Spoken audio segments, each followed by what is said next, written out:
kalian semua. Semoga kita semua selalu diberi kesehatan selalu, terlebih di masa pandemi seperti ini. Pada pagi hari ini, kita akan memulai ibadah ini bagi kita. Meskipun dalam keadaan dan kondisi seperti ini, kita tetap menyanyi dan mengenang Tuhan. Sebelum itu, sebelum kita memulai ibadah yang penting kita, mari kita satu teduh sendiri, satu teduh dimulai.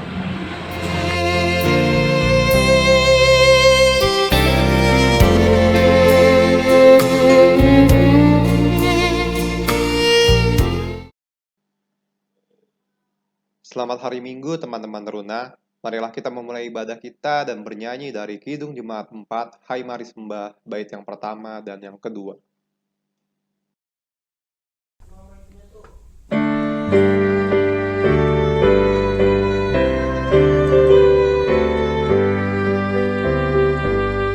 Hai mari sembah yang maha besar, nyanyikan syukur dengan bergemer, perisai umatnya yang maha esa, mulia namanya, tatanya megah.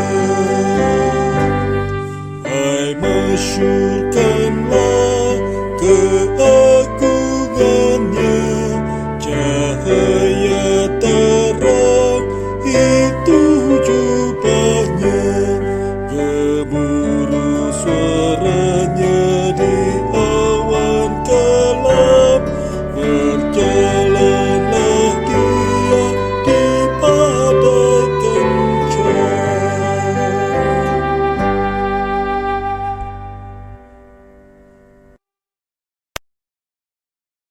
Bapa dalam surga, kami datang ke hadirat-Mu yang kudus mengucap syukur karena kebaikan dan kasih-Mu kami boleh ada sebagaimana kami ada saat ini. Terima kasih karena kami mempunyai kesempatan untuk bisa mengikuti ibadah hari Minggu Persekutuan Teruna secara online.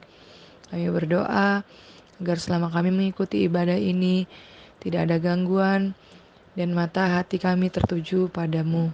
Sehingga firman yang nanti akan disampaikan boleh kami terima, boleh kami renungkan dan kami terapkan dalam kehidupan kami. Terima kasih Bapa. Kami serahkan ibadah ini agar berjalan lancar seturut dengan kehendak-Mu dari awal, pertengahan, hingga akhirnya. Terima kasih Tuhan Yesus, hanya di dalam nama-Mu saja kami berdoa dan mengucap syukur. Amin. Teman-teman teruna, sebelum kita masuk ke dalam pemberitaan firman, marilah kita menyambut firman Tuhan dengan bernyanyi dari Kidung Jemaat 4, Hai Mari Sembah, bait yang ke-6.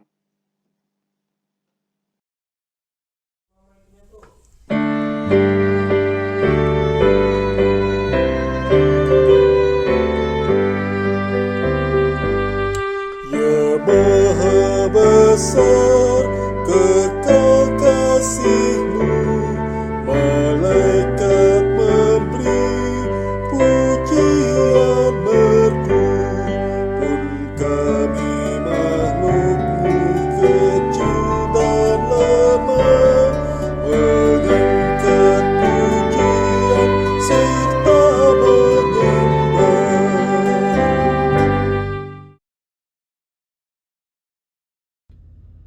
Selamat pagi adik-adik, kembali kita akan bersama membaca merenungkan firman Tuhan. Hari ini terambil dari surat Filipi 1 ayat 1 sampai 8. Sebelum kita membaca dan merenungkan firman Tuhan, mari bersama kita berdoa memohon bimbingan Roh Kudus. Mari kita berdoa. Ya Tuhan, terima kasih karena Engkau masih senantiasa memelihara kami hingga pada hari ini. Kami akan bersama membaca merenungkan firman Tuhan. Kiranya Engkau memampukan setiap kami untuk memahami kedalaman firman-Mu, terlebih hamba-Mu dalam segala keterbatasan. Engkau mau mengurapi hamba-Mu sehingga dapat memberitakan firman-Mu dengan seturut kehendak-Mu. Terima kasih ya Tuhan, dalam nama Tuhan Yesus kami berdoa dan mengucap syukur. Amin. Kita akan membaca Filipi 1 ayat 1 sampai 8. Dari Paulus dan Timotius, hamba-hamba Kristus Yesus, kepada semua orang kudus dalam Kristus Yesus di Filipi, dengan para penilik jemaat dan diaken. Kasih karunia dan damai sejahtera dari Allah Bapa kita dan dari Tuhan Yesus Kristus menyertai kamu. Aku mengucap syukur kepada Allahku setiap kali aku mengingat kamu. Dan setiap kali aku berdoa untuk kamu semua, aku selalu berdoa dengan sukacita.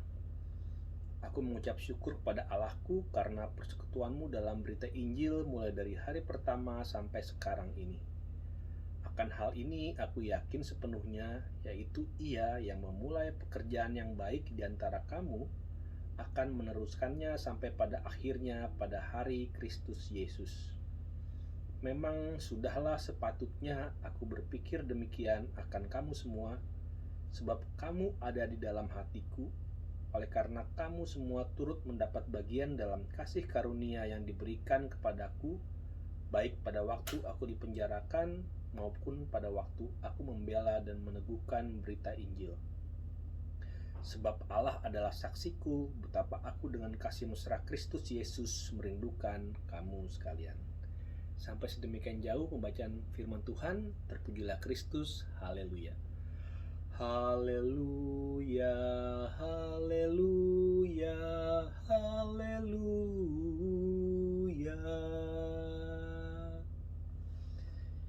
Ya adik-adik, ketika kakak seusia teruna seusia kalian, kakak ingat ada satu film yang berjudul Forrest Gump. Di dalam film ini menceritakan kehidupan seorang anak yang kurang sempurna, sering diejek, tetapi di film ini diceritakan walaupun Forrest Gump ini memiliki banyak keterbatasan di dalam hidupnya, tapi ternyata dia banyak mendatangkan keberhasilan dan menjadi inspirasi bagi orang-orang di sekitarnya. Ada satu adegan yang sangat terkenal di awal film ini, di mana Forrest Gump bercerita bahwa hidup ini seperti satu buah kotak coklat. Adik-adik, kalau kita makan coklat di satu kotak coklat besar, itu biasanya kan isinya ada macam-macam ya. Ada yang isinya karamel, ada yang isinya kacang, ada yang isinya kelapa, ada yang nggak ada isinya, cuman coklat hitam, jadi agak-agak pahit. Atau ada juga yang isinya mint, agak-agak seperti pedas mentol gitu. Nah, kalau kita makan coklat kan kita nggak bisa pilih ya kalau bentuknya sama semua. Mau yang seperti apa kita dapat, apa yang isinya kita suka atau yang isinya kita nggak suka. Nah, itulah maksudnya yang dikatakan Forrest Gump di film itu. Kira-kira kehidupan tuh seperti itu. Kita tuh nggak bisa memilih untuk tidak mengalami kesedihan, kesulitan, dan tantangan hidup. Kita juga nggak bisa memilih untuk dapat senantiasa terus hidup di dalam kebahagiaan atau keberhasilan. Tentu saja ada kalanya kita akan mengalami kegagalan dan kesusahan di dalam hidup kita dan banyak tantangan. Nah, ketika kita mengalami berbagai kesulitan dan tantangan di dalam hidup kita, disitulah kita belajar untuk mengalami satu pendewasaan iman, di mana kita mau untuk senantiasa tetap bergantung dan setia kepada Allah. Kedewasaan iman semacam ini dapat kita lihat dari sosok Rasul Paulus di dalam perikop kita hari ini. Jadi di perikop bacaan kita hari ini, surat ini ditulis oleh Rasul Paulus kepada jemaat di Filipi. Dan Paulus sendiri adalah seorang perintis penginjilan di jemaat Filipi. Dialah yang pertama kali masuk sebagai penginjil di Filipi. Nah, latar belakang jemaat di Filipi sebagian besar adalah keturunan etnis Yahudi, sehingga jelas karena mereka memiliki latar belakang Yahudi yang kuat, Taurat adalah standar kehidupan beriman mereka. Sudah seperti mendarah daging dalam kehidupan mereka hari lepas hari. Dan jemaat di Filipi ini memiliki hubungan yang sangat baik dengan Paulus, di mana mereka banyak melakukan bantuan, support lewat dana pelayanan bagi Paulus. Dan adik-adik, jika kita melihat Paulus ketika menulis surat kepada jemaat di Filipi ini, sebetulnya dia juga tidak dalam kondisi yang menyenangkan bagi hidupnya. Kenapa? Karena dia berada dalam penjara. Kenapa sih Paulus bisa di penjara? Karena pada saat itu banyak orang-orang Yahudi yang tidak suka kepada Paulus karena Paulus banyak memberikan pengajaran-pengajaran tentang Kristus dengan begitu giat sehingga pengikut Kristus menjadi semakin banyak. Karena itulah banyak orang yang tidak suka, jadi Paulus itu difitnah. Dia dituduh melakukan hal-hal yang jahat dan akhirnya Paulus pun harus dipenjara. Tapi adik-adik, Teruna, yang kita lihat di sini yang sangat menarik, ternyata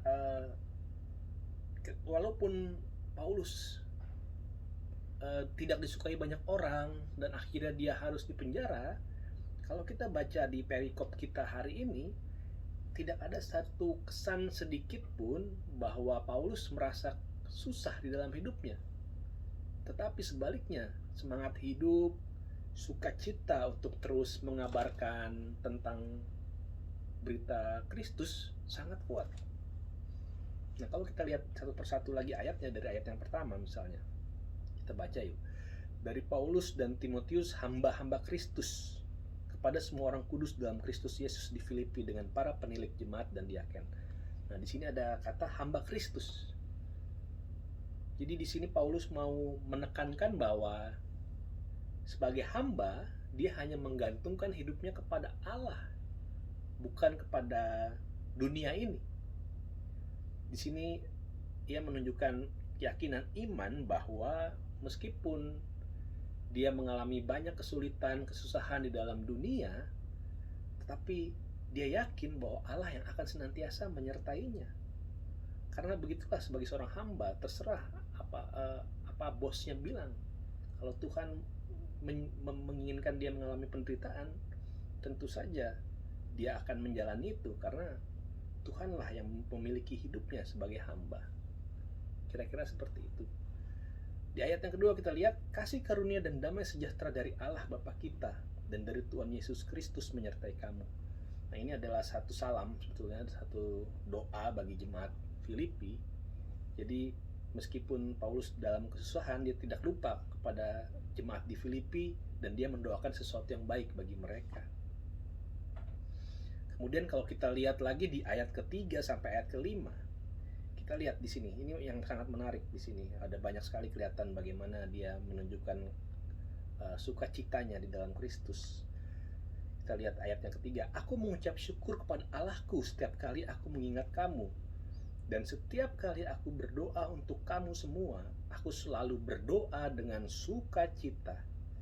Aku mengucap syukur kepada Allahku karena persekutuanmu dalam berita Injil mulai dari hari pertama sampai sekarang ini.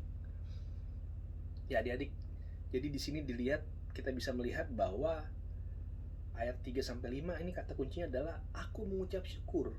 Di ayat ketiga dan kelima ada kata-kata itu, aku mengucap syukur. Di ayat yang keempat ada, aku selalu berdoa dengan sukacita.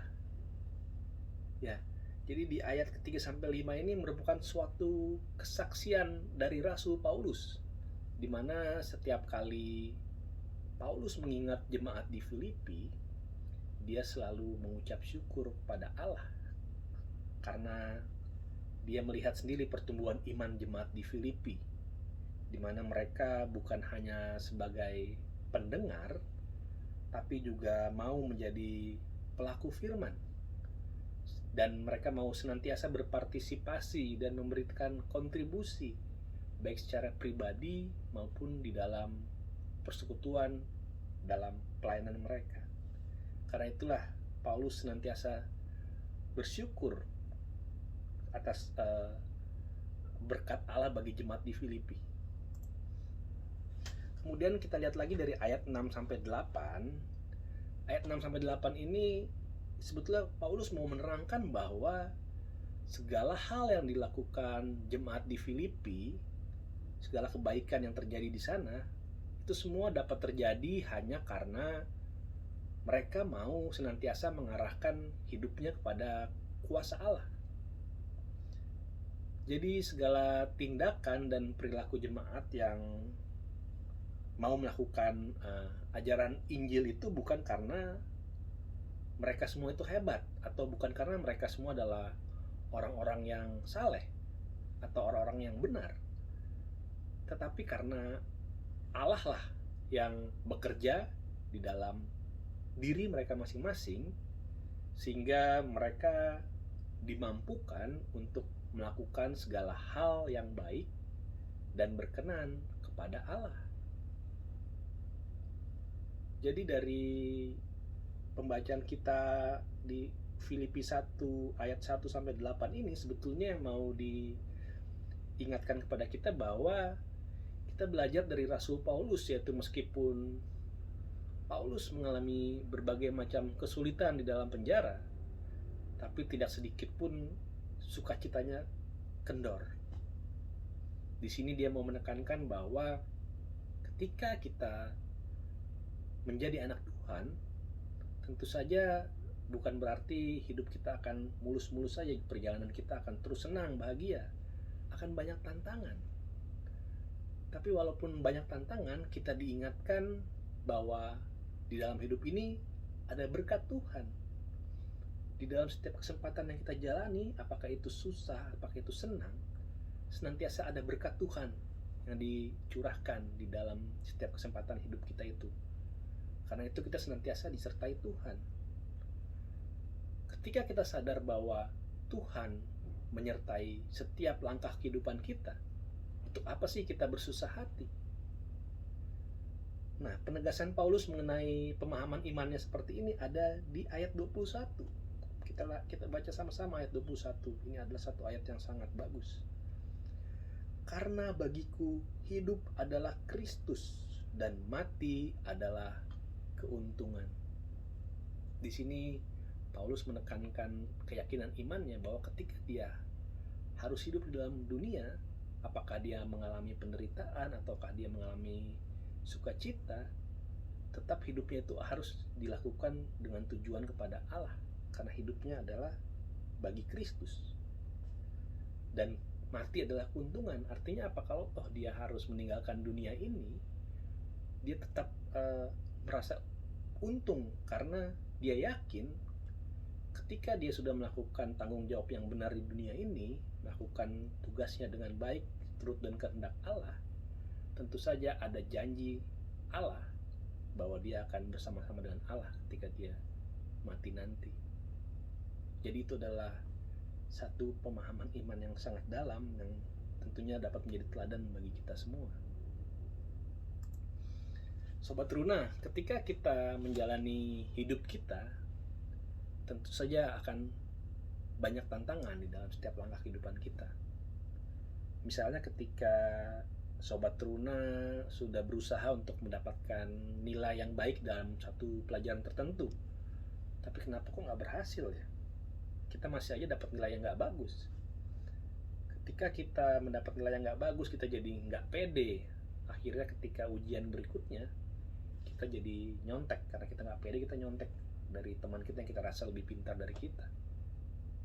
Kita bisa memilih melakukan hal itu, atau kita memilih untuk tetap konsisten dengan keyakinan diri kita sebagai anak Tuhan apa adanya. Kita mau mendapatkan nilai sesuai dengan kemampuan kita. Apa yang mau kita pilih dalam kehidupan kita? Atau ketika kita di dalam pergaulan dan teman-teman kita diejek karena kita nggak mau ikut-ikutan untuk melakukan hal-hal yang negatif, sehingga banyak teman-teman kita yang tidak mau berteman dan kita, meninggalkan kita sendiri.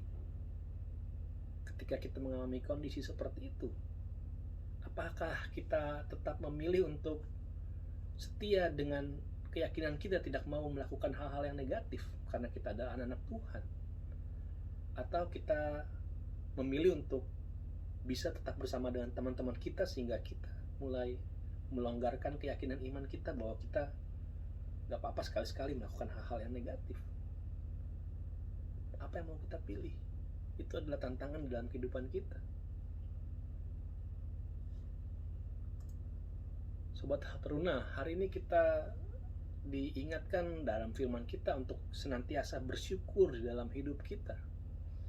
Mungkin terkadang kita mengalami kehidupan yang tidak kita rasa menyenangkan. kita di dalam tekanan, kita mengalami banyak kesulitan, mengalami banyak kegagalan. Tapi kita hari ini diajar untuk mau senantiasa konsisten berjalan seturut dengan firman Tuhan. Meskipun dengan memilih demikian, mungkin kita akan mengalami berbagai kesulitan dan tantangan. Tetapi kita harus meyakini bahwa ketika kita senantiasa bersyukur kepada Tuhan dan kita mau mengarahkan hati kita kepada Tuhan, maka kita dapat mengalami secara nyata dalam hidup kita kuasa Tuhan yang ajaib. Dengan bersyukur, kita tidak hanya fokus kepada kesusahan dan kesulitan hidup kita ataupun permasalahan yang kita hadapi ataupun penderitaan kita, tapi sebaliknya kita dimampukan untuk terus fokus pada kuasa Allah yang bekerja di dalam hidup kita. Sobat Runa, ketika kita menjalani kehidupan kita hari lepas hari, seperti tadi di awal analogi tentang coklat, kita nggak bisa memilih apa sih yang kita bisa makan hari ini, coklat yang isinya karamel, coklat yang isinya kacang, atau coklat yang isinya kelapa atau mint. Kita nggak bisa memilih, tapi kita bisa memilih untuk tetap berjalan sesuai dengan keyakinan iman kita untuk berpegang kepada firman Tuhan. Karena itu kita bersama menjalani hidup kita sebagai teruna yang berpegang teguh kepada firman Tuhan. Kita mau senantiasa bersyukur atas kasih-Nya dan mengimani bahwa di dalam setiap langkah-langkah kehidupan kita akan ada berkat Tuhan yang disediakan. Meskipun terkadang terasa sulit dan penuh tantangan, tetapi kita yakin bahwa janji Tuhan akan senantiasa nyata, bahwa Dia akan selalu menyertai setiap langkah hidup kita. Kiranya Tuhan memberkati kita semua. Amin. Mari kita merespon firman Tuhan yang telah disampaikan dari Kidung Jemaat 291. Mari bersyukur semua, bait yang pertama dan kedua.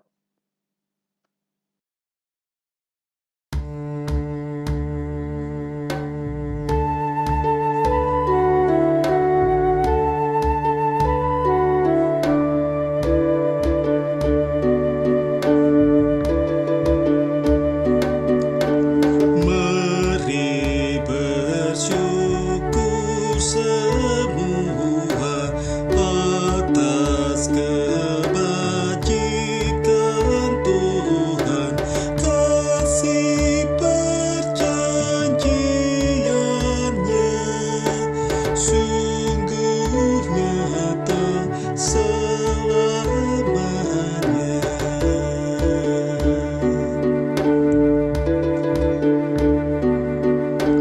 Langit bumi ciptaannya mencerminkan kuasanya, kasih perjanjiannya sungguh nyata selamanya.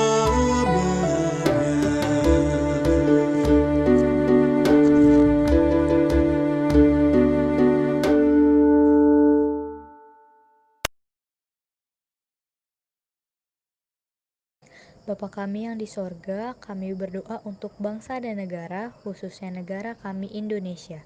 Biarlah Tuhan memberkati pemerintahan kami dari tingkat tertinggi hingga terendah, agar mereka dapat menjalankan tugas yang Tuhan percayakan untuk mereka. Kami juga berdoa untuk bangsa-bangsa di seluruh muka bumi, agar Tuhan memberikan keselamatan, kesehatan, serta kesejahteraan secara ekonomi dan kedamaian untuk seluruh bangsa-bangsa. Dan kami mohon Tuhan agar pandemi COVID-19 ini dapat secara berakhir. Ya Tuhan, dengarlah doa kami.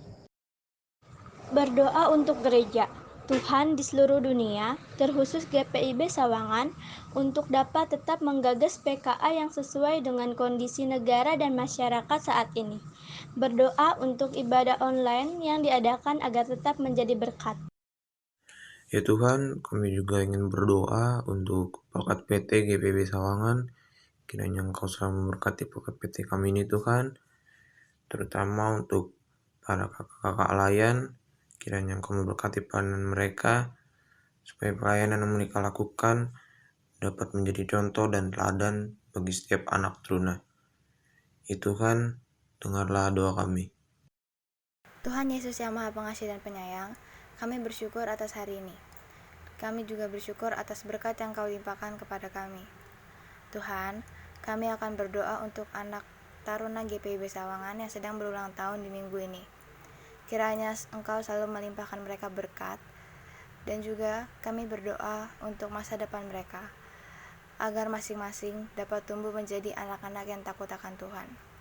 Dan juga kami memohon bimbingan-Mu dan juga bimbingan Roh Kudus, agar mereka dapat melakukan pembelajaran jarak jauh dengan baik. Terima kasih Tuhan, dengarlah doa kami.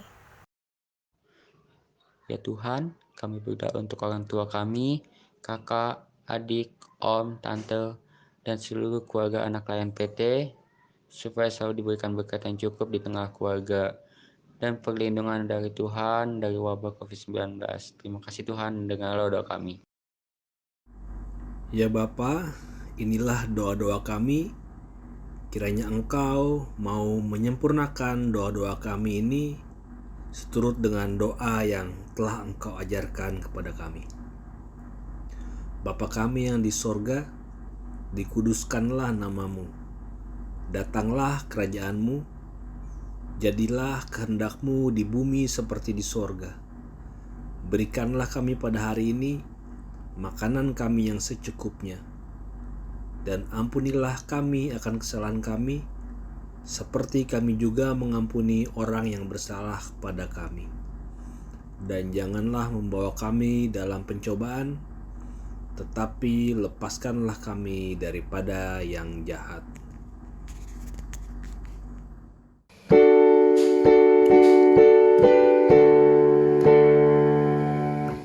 Karena Engkaulah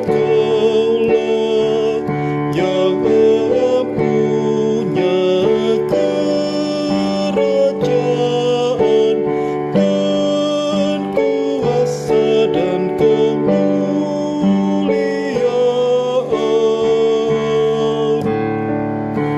sampai selama-lamanya.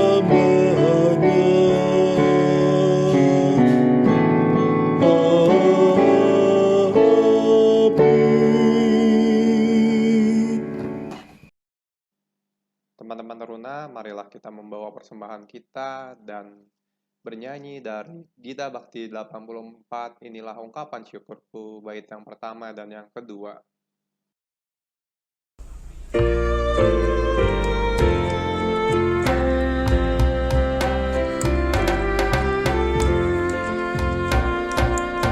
Inilah ungkapan syukurku yang ku berikan kepadamu, ku berikan dari hatiku, terimalah.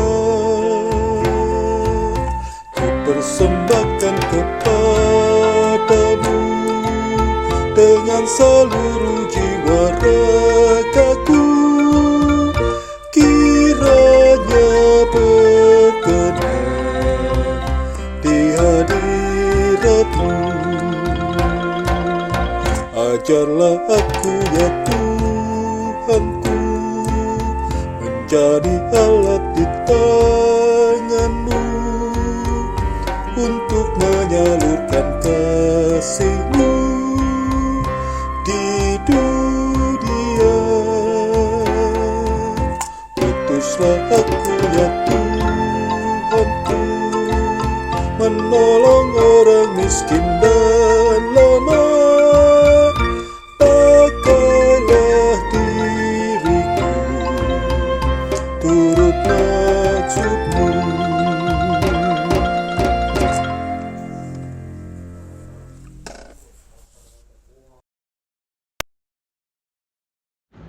Bapa dalam surga, kami telah memberikan persembahan yang merupakan berkat daripadamu. Kami percaya berapapun itu jumlahnya, tapi Tuhan tetap akan memberkatinya. Dan biarlah persembahan ini boleh berguna untuk memperluas kerajaan-Mu, dapat digunakan dengan sebaik-baiknya dan sebijak-bijaknya oleh pihak gereja. Terima kasih Bapa, dan kiranya berkat Tuhan senantiasa terus melimpah juga dalam kehidupan kami, sehingga kami juga boleh menjadi saluran berkat buat orang lain. Terima kasih Tuhan Yesus. Amin. Teman-teman Teruna, ibadah di hari ini telah selesai. Marilah kita kembali pada aktivitas kita masing-masing dan kita bernyanyi dari Gita Bakti 113, Gita Syukur Bergema, bait pertama dan yang kedua.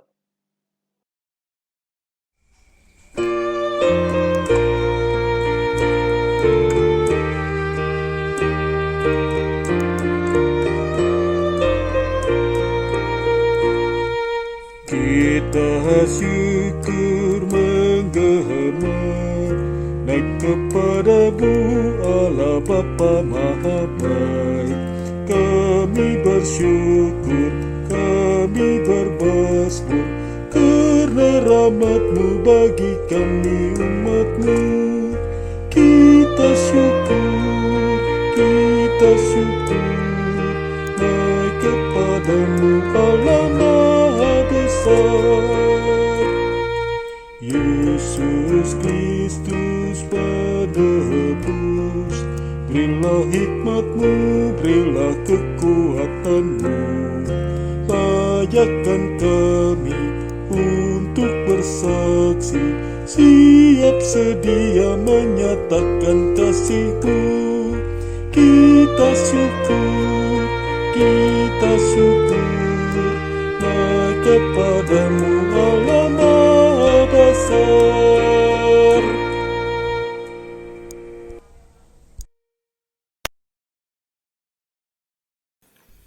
Adik-adik Teruna, kita sudah sampai di ujung ibadah kita pada pagi hari ini. Sebelum kita kembali ke kehidupan kita masing-masing, mari bersama-sama kita berdoa. Puji dan syukur kami panjatkan kehadirat-Mu yang kudus ya Tuhan, karena kami boleh bersama bersekutu di dalam ibadah hari Minggu Persekutuan Teruna di pagi hari yang indah ini. Kiranya apa yang sudah kami dengar boleh menjadi bagian dalam kehidupan kami masing-masing, dan kami mau melakukannya dalam kehidupan kami hari lepas hari sebagai teruna yang berpegang teguh kepada janji-Mu. Kiranya Engkau juga senantiasa menyertai keluarga kami ya Tuhan, sehingga setiap keluarga kami senantiasa mendapat perlindungan daripada-Mu saja ya Tuhan. Kiranya damai sejahtera dari Allah Bapa dan dari Tuhan kita Yesus Kristus menyertai kita dari sekarang sampai selama-lamanya.